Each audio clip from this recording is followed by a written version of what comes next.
Ontem aconteceu o painel de ruptura na CCXP e divulgaram um novo trailer. E olha, com muita coisa boa. O hype subiu e ficou lá em cima. E nós separamos diversas imagens e cenas que entregam muito do que nós vamos ver na segunda temporada. Vem ver comigo depois da vinheta.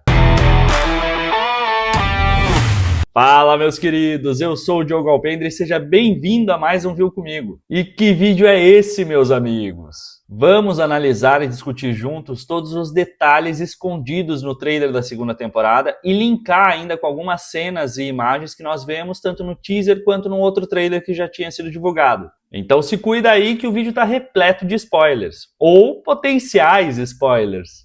E você sabe que aqui você encontra tudo sobre ruptura, não é? Rumo a sermos o canal mais obcecado pela série. Talvez já sejamos o canal mais obcecado.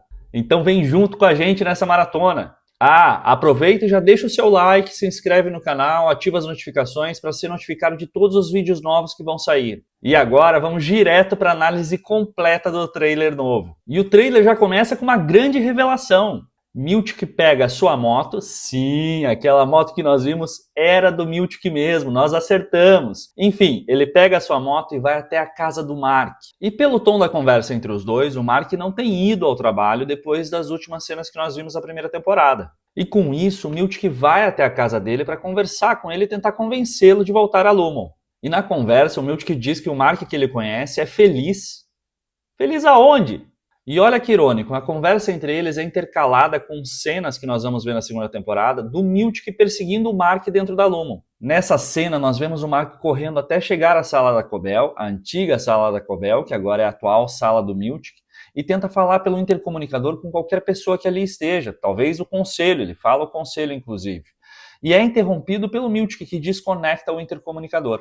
E aqui vale mencionar que aquelas cenas que nós vemos do Mark correndo, tanto no trailer quanto no teaser, e do próprio Miltic também correndo, são exatamente desse momento. E além disso, a imagem que foi divulgada recentemente no artigo da Vanity Fair, que mostra o Miltic segurando um bilhete, também é desse mesmo dia. Dá para reparar isso pelas roupas que o Miltic usa e que o Mark utiliza também dentro dessa mesma cena. Será que o Miltic tem feito a vida dos Zines um inferno dentro da Lumon? E aqui vemos que a atitude do Mark é muito mais rebelde do que na primeira temporada. Conhecer a vida dos seus Alts pode ter mesmo mudado para sempre os Zines. Depois temos os 4 Zines retornando para Lumon. E aqui vemos que a empresa utilizou uma forma muito sádica de receber eles. Deixaram uma pintura gigante logo em frente ao elevador, em que o Kir segura uma espada ensanguentada enquanto ele parece punir e perdoar 4 pessoas. Claramente essa pintura foi feita sob medida, como forma de intimidação dos Zines para que eles nunca mais repitam o que eles fizeram, não é? Até a aparência das 4 pessoas é muito relacionada aos nossos Zines. Um mais velho, um com barba. Só a Halle não é tão parecida porque tem um cabelo curto, mas será que isso aqui também não soa uma ameaça de que podem cortar o cabelo da Halle?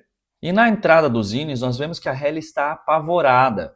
Claramente ela não foi acionada de novo desde que a Natalie pulou nela no último episódio. Dylan e Irving nitidamente com medo das consequências. Vimos no outro material que quando o Mark volta para Lumon, ele é recepcionado pelo Miltic com os balões. E aqui vemos a sequência dessa recepção, onde o Miltic conta para ele que o que eles fizeram foi um dos momentos mais dolorosos na história da empresa. Mas que com isso os 4 Zines se tornaram a cara da reforma da Lumon, apresentando um jornal falso em que nós vemos que a Lumon forjou toda uma história para contar para eles. Nesse jornal, nós vemos que a Lumon forjou que estaria fazendo uma reforma no modelo de trabalho dos Zines, para garantir a satisfação e a qualidade do ambiente de trabalho. No artigo ainda é possível ler que, após a revelação dos Alts, eles foram aclamados pelo mundo por terem trazido esse assunto à tona. Inclusive, nesse desfile, os 4 Alts teriam feito um discurso agradecendo os seus Zines. E que graças a toda essa história, a Lumon começou a implementar uma série de reformas para melhorar as condições de trabalho. O artigo ainda diz que o Dr. Hickenhale escreveu uma bênção sobre o assunto. Que bênção! E ainda diz que ele seria o autor de vários livros como O Você Que Você É, que eles já conhecem, e outro chamado Os 9 Valores Centrais, Como Deixei o Kir Entrar. Como assim? Eles estão dizendo que o Riken é defensor da Lumon e do procedimento de ruptura? Provavelmente essa estratégia foi elaborada para desestimular que os Inis façam qualquer coisa semelhante ao que já fizeram, demonstrando que qualquer coisa que eles façam vai repercutir negativamente para eles e a favor da Lumon, demonstrando que o que eles fizeram só reforçou o posicionamento da Lumon e o próprio procedimento de ruptura. E vemos que essa história falsa causou mesmo um desconforto entre os 4 Inis naquela cena em que eles aparecem todos numa sala juntos. Ali, o Dylan pergunta se eles estão encrencados e o Mark diz que aparentemente não, que pelo contrário, eles se tornaram pessoas famosas em função de terem feito isso. E aqui o Dylan, competitivo como sempre, pergunta se todos eles são famosos igualmente ou se algum deles é como se fosse uma estrela. Depois vemos todos eles numa sala onde tem uma luz vermelha e uma luz azul e provavelmente projetam alguma coisa numa tela ou na parede. Vemos eles conversando e aqui o Dylan pergunta o que afinal eles viram lá fora. E aqui nós podemos ver que o Irving ficou muito magoado de ter visto o Burt com outro parceiro, dizendo que o mundo lá em cima não é o lugar deles. Vemos o Alt do Irving tocando numa das pinturas que ele fez do acesso para o elevador do andar de testes e meio que comprovando que as tentativas que ele fez de se comunicar com o seu INI enfim funcionaram. Vemos o Alt do Mark andando por um corredor que dá numa porta diferente daquele que leva até a sala de descanso. Onde será que leva essa porta? Depois nós vemos o Mark saindo de um restaurante asiático e na cena que ele coloca o casaco dentro do restaurante é possível ver lá no fundo a Halle.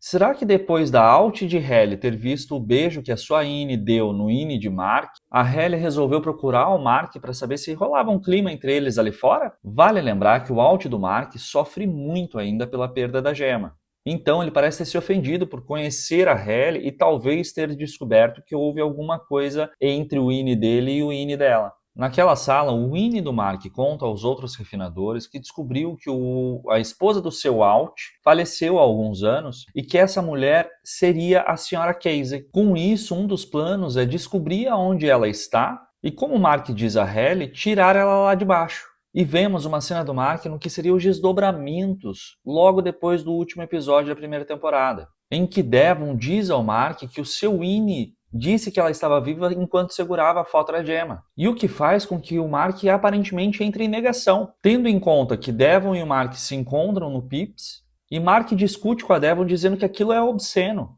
enquanto a Devon diz que é só para ter certeza. Provavelmente ela ajuda a colocar a ideia na cabeça do Mark de voltar a Lumon, só faltando o empurrãozinho que o Miltic deu nele na cena que nós vemos no início do trailer. Em seguida, nós vemos o Mark flagrando a Cobel saindo da sua casa e confronta ela perguntando se ela sabe alguma coisa sobre a gema. E ela diz que não existe um final de lua de mel para ele. Enquanto nós vemos flashbacks lindos e românticos do Mark com a gema. O que será que isso quer dizer? Será que não importa o que ele faça, a gema está morta e eles não vão poder ficar juntos?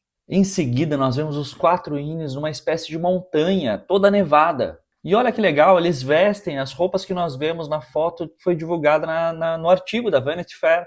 Agora, como é que esses 4 Inis foram ativados fora da Lumon? Será que o Miltic autorizou a OTC para uma espécie de dinâmica da equipe lá fora? Em seguida, nós vemos o personagem do Olafur Darri conversando com o Miltic e dizendo para ele que o trabalho que os Inis vão fazer será lembrado como um dos grandes acontecimentos do mundo. Será que a personagem do Olafur seria um dos membros do conselho a atuar diretamente nessa gestão de crise? E quais seriam os planos dele? Na sequência, nós vemos o Alt do Irving sendo surpreendido pelos faróis de um carro. Provavelmente é alguém que monitorava o que ele fazia. E em seguida nós vemos de novo aquela cena dele saindo da cabine de telefone, quase como se espiasse alguém. Será que ele conseguiu fugir do carro que o perseguia e se escondeu nessa cabine até achar que estava seguro?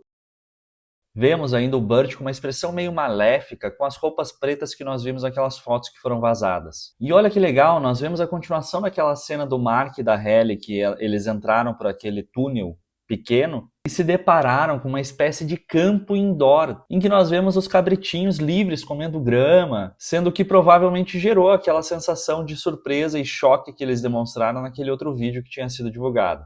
Temos ainda uma cena estendida daquela que nós vemos a Halle indo até a sala conversar com a Cobel, só que nessa cena nós vemos que quem abre a porta para ela entrar é a personagem do Olafur Darri, ou seja, ele também está por trás disso. Aqui nessa mini reunião, a Cobel diz que ela não valoriza eles, que ela tem medo deles. Será que ela está falando da família Egan em relação aos Inis? E aqui ela responde que nós, provavelmente a família Egan, não teme ninguém. Depois nós vemos que a Halle assiste pelas câmeras de segurança aquele momento em que ela beija o Winnie do Mark e é possível reparar que ela dá um leve sorriso. E se levarmos em conta o pouco que nós sabemos sobre a Alt da Halle, e agora também pela foto que foi divulgada no artigo da Vanity Fair, em que ela aparece toda de preto olhando por uma janela, ela parece ser uma pessoa muito solitária, até meio mórbida, né? Porém, nós não podemos esquecer que ela é uma Egan. Agora, será que ela descobrir que a sua Innie se envolveu num relacionamento com o Winnie de Mark vai fazer com que ela procure o Alt do Mark e tentar ver se de repente aquele clima acontece também do lado de fora? Se ela também sente alguma coisa pelo Alt dele? Ela pode ter ficado curiosa em saber o que motivou a sua Innie a se interessar por ele. E olha que loucura, lembrem que uma cena parecida com essa estava no roteiro do último episódio da primeira temporada, mas foi retirada. A diferença é que na cena que existia no roteiro, o pai da Halle assistia essa cena junto e reclamava e dizia que o corpo dela tinha sido profanado por aquela Innie, criticando a Halle Innie, dizendo que ela profanou a boca da sua filhinha. Vemos uma cena em que Miltic diz estar apertando a coleira, provavelmente em alusão a ser mais rigoroso com os Innies. Nisso ele acelera a sua moto enquanto nós vemos cenas intercaladas do Alt do Mark, de uma luz com a pergunta quem está vivo, e dos Innies do Mark e da Halle em uma cena caliente de amor. Ao fundo, ouvimos o Mark engatar um discurso para convencer os criadores de Cabritinho a procurarem pela gema, apelando para a empatia de quem faria isso por eles no caso deles estarem nessa mesma posição, ou de que futuramente provavelmente vão estar nessa mesma posição. Vemos ainda cenas de um homem grisalho de camisa branca com mangas curtas, em que provavelmente pega bisturis no que seria talvez aqui o andar de testes. Será que é o mesmo homem que nós vemos parado em frente ao elevador do andar de testes?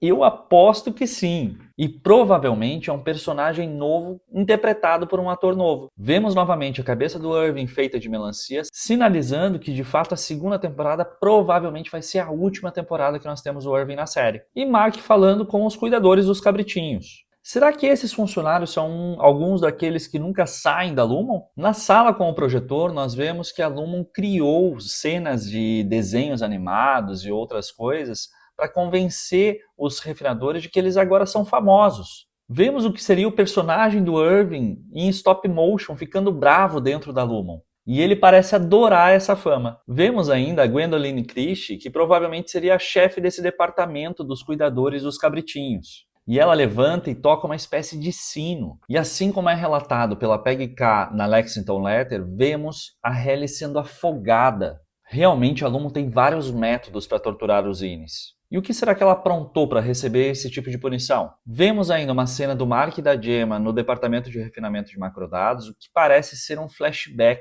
da reintegração do Mark. Em seguida, Miltic diz agora, através do seu rádio, e ele usa a roupa branca de frio, que provavelmente é aquela que nós vemos daquelas pessoas que aparecem na neve no material que foi divulgado no teaser. Teríamos então Miltic sendo perseguido pelos nossos Innies na neve? E aqui, será que ele teria pedido a ativação do OTC através do rádio para alguém da sala de segurança? Vemos ainda uma cena adicional e mais estendida do que seria a Regabi fazendo a reintegração no Mark. Ansioso para saber se ele fará isso só no final da segunda temporada. Será que veremos o Mark reintegrado de fato somente na terceira temporada? Eu não acredito! Olha que loucura, uma cena do que seria o Átila, que é o nome de um dos episódios já divulgados para a segunda temporada. Ele possui uma cabeça de cabrito como chapéu. Que figura assustadora! Será que é ele quem coloca o Mark e a Halle para correr daquele campo indoor que nós vemos com os cabritinhos? Vemos ainda o Rick escrevendo numa máquina de escrever rosa. Só que ele não parece que está na casa dele ali. Será que aquilo é algum ambiente dentro da Lumon? Uia, que essa segunda temporada vão ter fortes emoções. Vemos ainda uma cena do que seria a Casey indo em direção a uma porta de vidro que dá num espaço com neve. Será que os Innies vão conseguir enxergar ela do alto daquela montanha em que eles estavam? Essa cena me assombra um pouco e me soa como sendo uma das cenas finais do Irving. Ele aparece numa sala com um fundo azul e o que seriam galhos secos atrás dele. E a expressão dele lembra aquela dos pesadelos com a gosma preta. O que será que acontece por aqui? Vemos novamente a cena de perseguição do Mark que nós vemos no teaser. E um monitor em que provavelmente nós vemos o alinhamento das memórias do Mark durante o procedimento de reintegração dele, demonstrando aqui uma nova era na série. Eu acho mesmo que nós só vamos ter a reintegração do Mark no último ou no penúltimo episódio da segunda temporada. Será que é Regabi que vai demorar para procurar o Mark e permitir que isso aconteça? Miltic termina dizendo adeus, Marquesse, em um tom super ameaçador. Mark tenta evitar o fecho do elevador, gritando não. Nós já vimos essa cena no teaser, não é? O trailer termina com a dinâmica da Bola Vermelha, em que nós vemos a Miss Huang se apresentando como a nova gerente do departamento. Ou seja, o Miltic assumiu o lugar da Cobel e a Miss Huang assumiu o lugar do Miltic. Aqui, o Mark W, que é interpretado pelo nosso querido Bob Balaban, pergunta por que ela é uma criança. E ela só responde que é por causa da data de nascimento dela. Óbvio, né? Mas não explica como é que uma criança começou a trabalhar dentro da Lumon no andar de ruptura. Because of when I was born. Será que ela é uma funcionária como a Casey? Morta do lado de fora, mas viva na Lumon através do chip de ruptura? Sabemos que ela terá um papel na reintegração do Mark. Será que ela é uma agente da Regabi infiltrada na Lumon? Super curioso para saber o que vem pela frente. Fim do trailer. E acredito que esse seja realmente o último material que a Apple vai lançar até o lançamento da segunda temporada. E serviu o propósito de deixar o hype lá em cima, não é mesmo? Se você gostou desse vídeo, deixa o seu like, isso ajuda demais o canal que está começando só agora e faz com que os conteúdos cheguem a mais pessoas. Aproveita também e segue o perfil severance.ruptura no Instagram, que é onde deixamos diversas análises e teorias como essa que nós vimos agora. Ah, e se você não tinha visto nada disso, agora você viu comigo.